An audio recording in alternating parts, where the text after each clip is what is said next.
GNN کے संग में हमारे आज के मेहमान हैं रहनुमा इस्तेहकाम पाकिस्तान पार्टी हुमायूं अख्तर खान।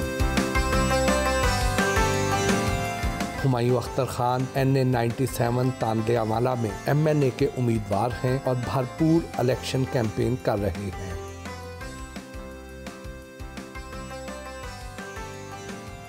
मुलाकात के लिए मौजा खाई पहुंचे तो उनके चीफ सपोर्टर सैयद अली हुसैन शाह ने हमारा पुरतपाक इस्तकबाल किया।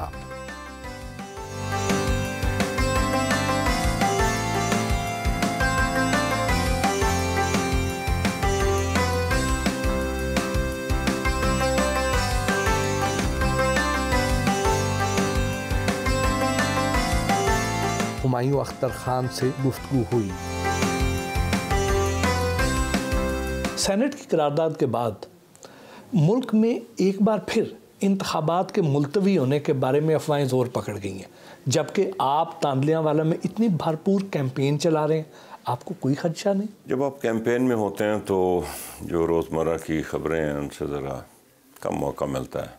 तो मैंने जो अभी तक अंदाज़ा लगाया है, सेनेट का रेजोल्यूशन तो वैसे ही नॉन बाइंडिंग होता है और वो कभी भी जो मुल्क आइन है और सुप्रीम कोर्ट के जो अहकामात हैं उनको ओवरराइड मेरे ख्याल में मुश्किल होगा। किन लोगों की ख्वाहिश थी ये जी? लगता तो ऐसे प्रमा फसाया कि जो इलेक्शनों से घबरा रहे हैं। क्या तांदियावाला में मुस्लिम लीग नून के उम्मीदवार सिकंदर हयात जतोई की आपकी हिमायत के लिए शामिल हो जाने से आपकी जीत का रास्ता आसान हुआ? जी, ये जो PP के हलके हैं इसमें काफ़ी रद्दोबदल हुआ है पिछले जो डिलिमिटेशन हुई है।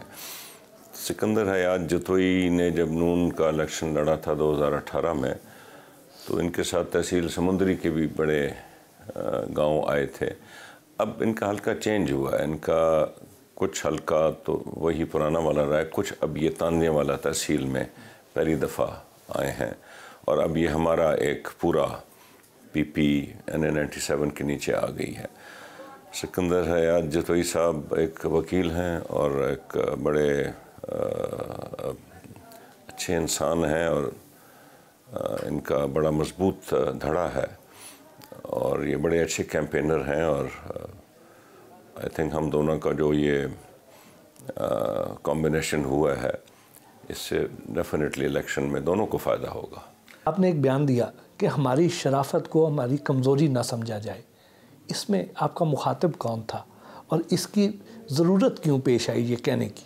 मैं सबका एहतराम करता हूँ, जो काश्तकार हैं, जो गैर काश्तकार हैं, मेरे लिए सब बराबर हैं जी। मेरे लिए सब पाकिस्तानी हैं, सबका वोट है और मैं हर किसी के लिए जद्दोजहद करूँगा। लेकिन लोगों को डराना धमकाना कि जी हम आपको देख लेंगे अगर आपने हुमायूं साहब का साथ दिया, तो ये उसका जवाब था।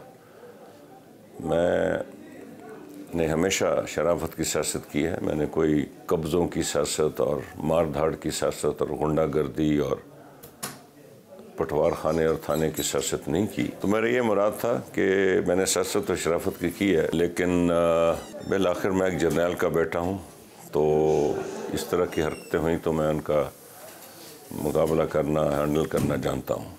ख्याल में इमरान खान की सबसे बड़ी सियासी गलती क्या थी? इमरान खान साहब से इस कौम की बड़ी उम्मीदें वाबस्ता थीं।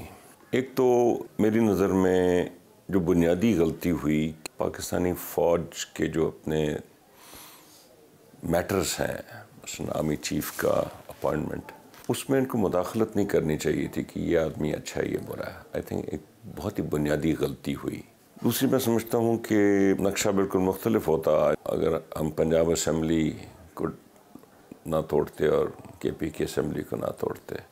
वो एक और गलती हुई। और जो सबसे बड़ी गलती हुई वो 9 मई के वाक़यात हैं। उनमें वो सब्जेक्ट से मैं जाना नहीं चाहता, लेकिन जो ऑब्जेक्टिव्स थे उस दिन वो इंतहाई ख़तरनाक ऑब्जेक्टिव्स थे, जिससे पाकिस्तान की फ़ौज को और पाकिस्तान को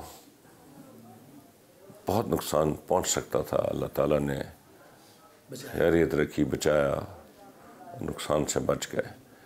ये बहुत बड़ी गलतियाँ थी जी। आप खान साहब के बहुत करीब रहे, बड़ा करीब से देखा उन्हें, और پارٹی کے لیے بہت زیادہ کام بھی کیا. کس وقت آپ کو یہ محسوس ہوا کہ خان صاحب نے جو وعدے کیے تھے، جو ان کا ویژن تھا یا جو سوچ تھی، یہ اس طریقے سے ڈیلیور نہیں کر پا رہے ہیں؟ کہاں سے آپ پیچھے ہٹنا شروع ہوئے؟ نہیں جی، میں تو پیچھے ہٹا ہوں 9 مئی کے بعد، ورنہ تو 9 مئی سے پہلے تو الیکشنوں کی تیاری اور جو پالیسیوں کی تیاری، بالخصوص اکنامک پالیسیز کی تیاری میں پورا حصہ تھا. لیکن 9 مئی کے بعد آخر جی میں پاکستان فوج کا واحد 4 اسٹار جنرل ہے جس کے نام کے آگے شہید لکھتی ہے پاکستان کی فوج، وہ میرے والد ہیں. اور جو 9 مئی کو ہوا اور جن طرح گھروں کو جلایا گیا، وہی گھر جن میں ہماری پرورش ہوئی تھی، اور شہیدوں کے جو مونیومنٹس ہیں ان کو ڈیمیج کیا گیا.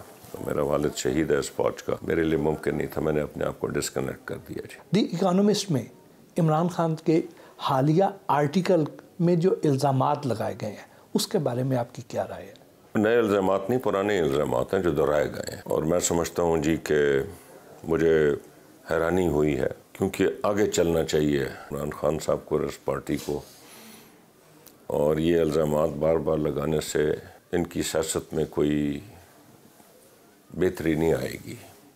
جب آپ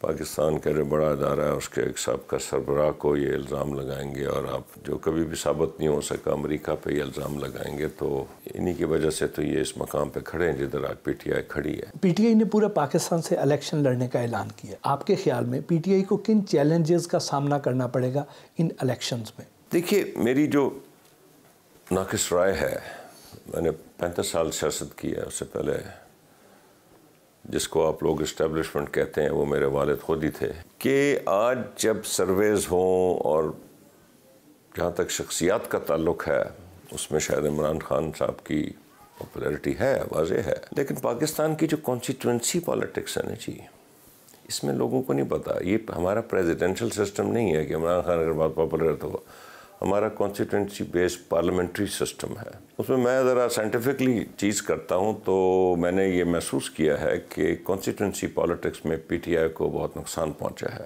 ایک تو ان کا پارٹی سٹرکچر ختم ہو گیا ہے، دوسرے ان کے جو صف اول کے کینڈیڈیٹس تھے وہ یا تو جیلوں میں ہیں، یا ملک سے باہر دوڑ گئے ہیں، یا ان کے خلاف مقدمات ہیں، چھپے ہوئے ہیں، یا وہ پارٹی چھوڑ گئے ہیں. تو ان کی جو فیس ہے نا جب وہ موجود نہیں ہے. جب کانسٹیٹوئنسی بیس سسٹم میں پارٹی کی فیس کوئی نہیں ہوگی اور سٹرکچر موجود نہیں ہوگا، تو میری نظر میں آپ دیکھیں گے اگلے الیکشنز میں کہ جو نتائج ہیں وہ نہیں ہوں گے جو بہت سے لوگ سمجھ رہے ہیں.